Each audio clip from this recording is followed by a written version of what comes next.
오늘은 창세기 42장 18절에서 25절까지의 말씀을 함께 보도록 하겠습니다.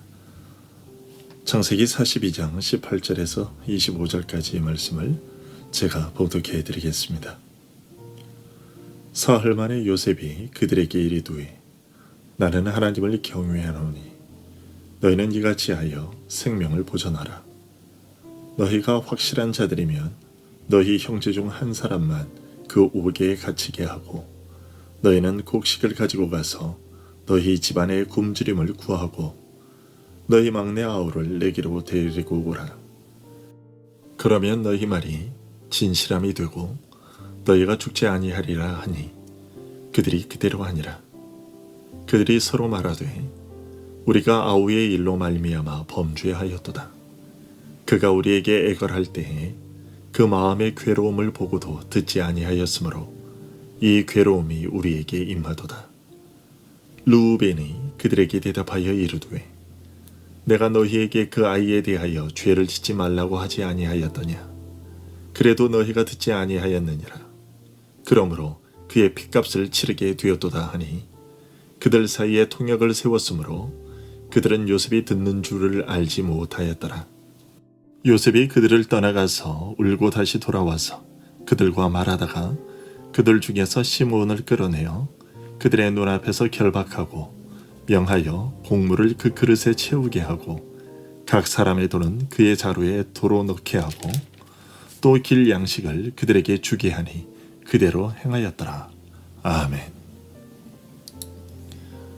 요셉이 아버지 야곱의 심부름을 받고 형들의 안부를 살피러 갔다가 형들의 손에 의해 애굽의 종으로 팔려갈 때의 나이는 17살이었습니다. 그리고 바로의 꿈을 해석해주고 애굽의 총리가 되었을 때 그의 나이는 30살이었습니다. 이 13년의 기간은 요셉에게 생사를 넘나드는 시간들이었습니다. 그러나 요셉은 그 어려운 시간들을 견디어냈고 마침내 그 모든 아픔과 시련을 깨끗이 잊어버릴 만큼 편안하고 안정된 삶을 살 수 있게 되었습니다.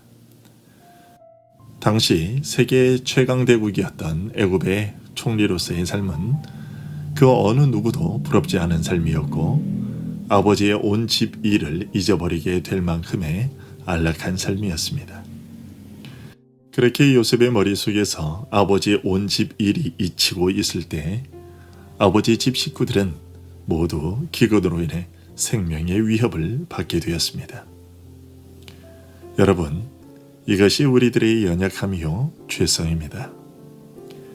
개구리 올챙이적 생각 못한다는 속담처럼 자신의 형편이 나아지면 어려웠을 때의 기억을 못하고 편안하고 안락한 삶에 젖어 자기가 챙겨야 할 사람들을 잊어버리는 일들이 우리 사람들에게서는 흔히 볼 수 있는 일입니다.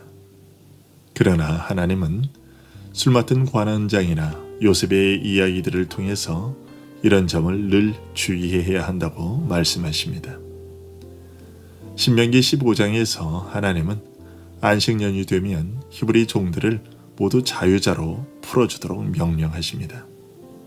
그러면서 하시는 말씀이 너는 애굽 땅에서 종되었던 것과 내 하나님 여호와께서 너를 속량하셨음을 기억하라는 것이었습니다. 너희들도 과거에 애굽에서 종살이 할 때가 있지 않았었느냐? 그때 너희가 얼마나 많은 핍박과 서러움을 겪었었느냐? 그러니 그때 일을 기억하고 너희의 종들을 함부로 대하지 말고 안식년이 되면 같은 히브리 족속의 종들은 자유자로 풀어주어라. 이렇게 말씀하신 것이었죠. 우리 주님인 예수님께서도 마태복음 7장 12절에서 같은 말씀을 하셨습니다. 소위 황금줄이라고 하는 것인데요. 무엇이든지 남에게 대접을 받고자 하는 대로 너희도 남을 대접하라는 것입니다. 주님은 그렇게 행하는 것이 바로 율법이요 선지자니라고 하셨습니다. 곧 하나님께서 모세와 선지자들을 통하여 계속해서 너희에게 요구하셨던 행위가 무엇인지 아느냐? 그것은 어려운 것이 아니다. 바로 내가 남들에게 대접받고 싶은 대로 다른 사람들에게 그렇게 대하라는 것이다.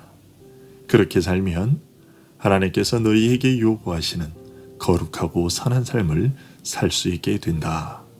이렇게 하신 것이죠. 마태복음 22장에서 한 율법사가 예수님께 나아와 어느 계명이 가장 크냐는 질문에 예수님은 다음과 같이 말씀하셨습니다. 내 마음을 다하고 목숨을 다하고 뜻을 다하여 주 너의 하나님을 사랑하라 하셨으니 이것이 크고 첫째 되는 계명이요 둘째도 그와 같으니 내 이웃을 내 자신같이 사랑하라 하셨으니 이 두 계명이 온 율법과 선지자의 강령이니라. 즉 하나님의 모든 계명은 사랑하는 것으로 요약된다는 것이었습니다. 그러면 사랑한다는 것이 무엇이냐? 그것은 결코 그 개념이 추상적이거나 모호하거나 어려운 것이 아닙니다. 그것은 너무도 간단하고 쉬운 것입니다. 그것은 바로 내가 무엇이든지 남에게 대접을 받고자 하는 대로 나도 남을 그렇게 대접하는 것입니다. 예수님께서는 사랑이라는 것을 이렇게 설명하심으로써 우리가 사랑하라는 말이 무슨 뜻인지 몰라서 못하겠습니다 라는 변명을 하지 못하도록 우리의 입을 틀어막으셨습니다. 여러분, 우리가 세상의 빛과 소금으로 살아가는 것이 뭐 대단한 것을 요구하는 것이 아닙니다. 그 원칙은 참으로 간단합니다. 내가 남들에게 대접받고 싶은 대로 남들에게 그렇게 대하면 그것이 세상의 빛과 소금으로 살아가는 가장 좋은 방법입니다. 그런데 우리가 그런 삶을 살지 못하죠. 우리는 언제나 내로남불의 자세로 살아갑니다. 그런데 이런 삶이 믿는 사람들에게서도 너무나 흔하게 발견되니 참으로 안타깝습니다. 여러분, 기억하실 수 있기 바랍니다. 하나님께서 우리에게 요구하시는 성경이 우리에게 요구하는 행동 강령은 무엇이든지 남에게 대접을 받고자 하는 대로 너희도 남을 대접하라는 것입니다. 이것이 우리 그리스도인들에게 요구되는 기본 상식입니다. 그런데 요셉은 고생 끝에 찾아온 안락한 삶에 취해 아버지 온 집 일을 잊어버리고 있었습니다. 하지만 여러분, 요셉이 바로의 꿈을 해석해 주게 된 것은 무엇 때문이었습니까? 그것은 하나님께서 요셉의 아버지 온 집에 대한 계획을 이루시기 위함이었습니다. 그런데 요셉은 지금 안락함에 취해 그 일을 잊어버리고 있었던 것입니다. 하지만 하나님은 그 일을 잊지 않으셨습니다. 하나님은 당신이 세우신 계획된 일을 이루시기 위해 야곱의 아들들, 즉 요셉의 형들을 애굽에 보내셨습니다. 요셉은 자신의 형들을 보는 순간 자신이 왜 이곳 애굽에 오게 되었는지, 왜 총리가 되었는지를 깨닫게 되었습니다. 45장 5절에서 요셉이 고백하는 대로 하나님이 당신의 택한 백성들의 생명을 구원하시려고 요셉을 그의 형제들보다 먼저 보내신 것이었습니다. 요셉은 형들을 보았을 때 바로 이것이었구나 라는 것을 깨달았습니다. 하지만 그 일을 실행하기 전에 한 가지 확인해야 할 것이 있었습니다. 형들이 자신들이 저지른 지난날의 일, 즉 요셉 자신을 죽이려 하고 종으로 팔아넘긴 일에 대해 회개하고 있는지 어떤지를 확인해 보는 것이었습니다. 그것을 위해 요셉이 취한 행동은 형제들 중에 한 명을 담보물로 잡아두고 막내 동생인 베냐민을 데려오게 하는 것이었습니다. 요셉이 이 조건을 제시했을 때 형들은 깨달았습니다. 이 모든 일들이 과거에 자신들이 동생 요셉의 호소를 외면하고 종으로 팔아넘긴 일에 대한 심판이라는 것을 말이죠. 여기서 우리는 하나님께서 어떻게 인간의 마음을 단련시키시고 뒤져보시는지를 알게 됩니다. 그리고 자신들의 모든 환상적인 변명을 날려버리시고 어떻게든 피하고픈 자백을 끝끝내 받아내시고야 마는 것을 여실히 보게 됩니다. 여러분, 우리에게 있어서도 사실 이런 신문이 필요합니다. 자신의 악을 감추려 드는 인간들의 위선은 얼마나 경이로운 수준인지 모릅니다. 그래서 하나님께서는 역경을 통해 그 위선을 깨뜨리십니다. 요셉이 형들을 시험한 것도 그런 것이었지요. 악한 일을 저질러 놓고도 스스로 편안해하던 형들의 죄악을 억지로 실토하게 만든 것이었습니다. 지금도 하나님께서는 날마다 인간의 손으로 우리를 채찍질하시면서 우리로 하여금 죄책을 느끼게 하시고 하나님의 법정으로 우리를 이끌어 주십니다.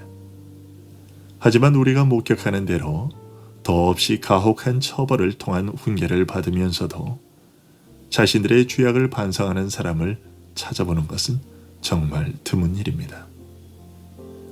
우리들이 어쩌면 그런 자인지도 모르겠습니다. 누구든 자발적으로 이런 마음을 갖는 사람들이 거의 없습니다. 그렇기 때문에 하나님께서는 요셉의 형들이 회개하도록 외적으로는 채찍을 드시고 그에 못지않게 내적으로는 성령의 은밀한 역사를 통해서 그들이 오랫동안 은폐해 두었던 그 죄악을 억지로라도 의식하고 끄집어내게 하신 것이죠. 하지만 하나님께서 인간의 마음속을 매만져 주시지 않으면 우리들이 받는 역경은 그야말로 아무 소용없는 고통일 뿐입니다.